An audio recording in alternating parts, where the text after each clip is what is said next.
بسم اللہ الرحمن الرحیم۔ کچھ بھائیوں کے چند سوالات تھے جن کے جوابات ملاحظہ فرمائیے۔ ایک بھائی سوال پوچھتے ہیں کہ اگر کسی مسبوق نے امام صاحب کے ساتھ سلام پھیر دیا،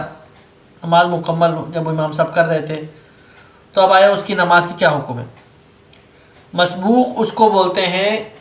جس کسی کی 1 یا 2 3 رکعتیں نکلی ہوں۔ اب جب امام صاحب سلام پھیرتے ہیں تو ان کے سلام پھیرنے کے ساتھ وہ شخص کھڑا ہو جاتا ہے اور باقی جو رکعت نکلی ہوتی ہیں ان کو پورا کرتا ہے۔ ایسے شخص کو مسبوق بولتے ہیں، مسبوق، کہ وہ سابقہ یعنی بعد میں آنے والا تھا۔ امام صاحب نے جب نماز شروع کی تھی اس ٹائم وہ نہیں تھا، وہ بعد میں آیا تھا، دوسری یا تیسری رکعت میں۔ اب اس شخص کو چاہیے تھا کہ جب امام صاحب سلام پھیر دیں تو اس کے بعد یہ کھڑا ہو کر اپنی نماز مکمل کرے، لیکن بھولے سے اس نے اگر سلام پھیر دیا،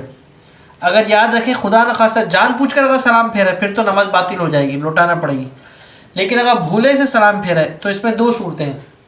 ایک تو یہ کہ یا تو اس نے سلام بالکل امام صاحب کے ساتھ پھیرا ہے، جب امام صاحب السلام علیکم بولا اس نے بھی انہی کے ساتھ سلام پھیر لیا، تو اس صورت میں تو سجدہ سہو کرنے کی اس کو ضرورت نہیں ہوگی، اگر فوراً یاد آ گیا وہ کھڑا ہو گیا۔ لیکن ایک شخص ایسا ہے کہ امام صاحب نے سلام پھیر دیا، اس کے بعد پھر اس نے سلام پھیرا، عموماً جس طرح لوگ کرتے ہیں کہ امام صاحب السلام علیکم ورحمۃ اللہ بولتے ہیں، جب دوسرا سلام بولتے ہیں السلام علیکم ورحمۃ اللہ، تو اس کے بعد پھر لوگ سلام پھیرتے ہیں، طریقہ بھی یہی ہے۔ تو اس نے اگر ایسا کیا تھا کہ امام صاحب کے سلام پھیرنے کے بعد اپنا سلام پھیر لیا، اب اس کو فوراً یاد آیا، تو یہ بھی شرط ہے کہ قبلے سے نہ پھرا ہو، کوئی بات چیت نہ کسی سے کی ہو، یعنی ایسا کام نہ کیا ہو جو نماز کے منافی ہوتا ہے۔ اس کو فوراً یاد آیا تو یاد آتی ہے وہ کھڑا ہو کے اپنی باقی نماز مکمل کرے گا اور سجدہ سہو کرے گا۔ اور اسی طریقے سے ایک بھائی سوال پوچھتے ہیں کہ اگر تیسری رکعت میں بھولے سے کسی نے سلام پھیر دیا، ان کے ذہن میں یہ تھا کہ بھئی چوتھی رکعت ہے، آخری تشہد ہے، اور انہوں نے سلام پھیر دیا،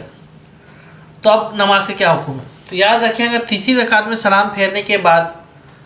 اگر کوئی منافی صلاۃ کام نہ کیا، یعنی کوئی ایسا کام نہیں کیا جس سے نماز باطل ہو جاتی ہے، یعنی قبلے سے سینہ نہیں پھرا ہو، ابھی بات چیت نہیں کی تھی، یعنی سلام پھیرنے کے بعد وہ شخص بیٹھا تھا، اس کو ایک دم یاد آیا کہ نہیں یہ تو میری تیسری رکعت تھی، یا کسی نے اس کو بتایا بھائی آپ کی تیسری رکعت تھی، اس نے اس سے بات نہیں، اس نے بس بتایا، تو اب وہ اسی وقت کھڑے ہو کر اپنی چوتھی رکعت مکمل کرے گا اور سجدہ سہو کرے گا۔ لیکن اگر منافی صلاۃ کوئی کام کر دیا ہے، قبلے سے پھر گیا یا بات چیت کر لی، تو اب ساری نماز باطل ہو جائے گی، نماز دوبارہ سے لوٹانا پڑے گی۔ اور اسی طریقے سے ایک بھائی سوال پوچھتے ہیں فریضہ حج کے حوالے سے کہ ایک شخص پہ حج فرض ہے اور گھر میں 3 4 بھائی ہیں، بڑا بھائی، چھوٹا بھائی، اس سے چھوٹا بھائی، سب پہ حج فرض ہے، تو کیا آیا چھوٹا بھائی حج پہ جاتا ہے اور ابھی تک بڑے بھائی نے حج نہیں کیا، تو آیا یہ کرنا ایسا مناسب ہے؟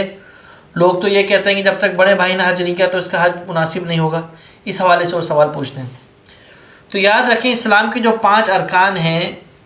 یا کوئی بھی اسلام کا رکن ہے، یا کوئی بھی اسلام کے احکامات ہیں، وہ کسی سے متعلق نہیں ہے، ہر شخص کا اپنے جو ہے ایک اپنا عمل ہے، اور نماز، روزہ، زکوٰۃ، حج، یہ تو سب کا بذات خود اپنا عمل ہے، کسی کا عمل کا بھی کسی کے ساتھ تعلق نہیں ہے۔ حج کے حوالے سے لوگوں میں اکثر یہ ذہن میں بات ہوتی ہے کہ بیٹے سوچتے ہیں کہ بھائی ابھی تو ہمارے والدین نے حج نہیں کیا تو میں ابھی کیسے حج کروں؟ نہیں، جس پر جو فرض ہے وہ اپنا فریضہ ادا کرے گا۔ جس طریقے سے نماز جس پر فرض ہوتی ہے، ہر کوئی اپنی اپنی نماز پڑھتا ہے اور اپنی اپنی نماز کا مسئول ہے، زکوٰۃ اپنی اپنی دیتا ہے، اپنی زکوٰۃ کا مسئول ہے، اسی طریقے سے حج بھی ایسا ہی فریضہ ہے کہ ہر شخص کی اپنی ذمہ داری ہے، بڑے نے، چھوٹے نے، کسی نے کیا ہو یا نہ کیا ہو، وہ اپنا مسئول ہے، اس کی اپنی ذمہ داری ہے، اس کا اپنا فریضہ ہے، لیکن جس پر فرض ہے وہ اپنا فریضہ مکمل کرے، اس کی وجہ سے تاخیر نہ کرے۔ زندگی موت کا کچھ بھروسہ نہیں، بیماری کا، پیسوں کا آنے جانے کا کچھ بھروسہ نہیں، کل کو خدا نخواستہ ایسا نہ ہو کہ حج پہ جانے کی استطاعت نہ ہو اور حج فرض لیتے ہوئے اس دنیا سے چلے جائیں۔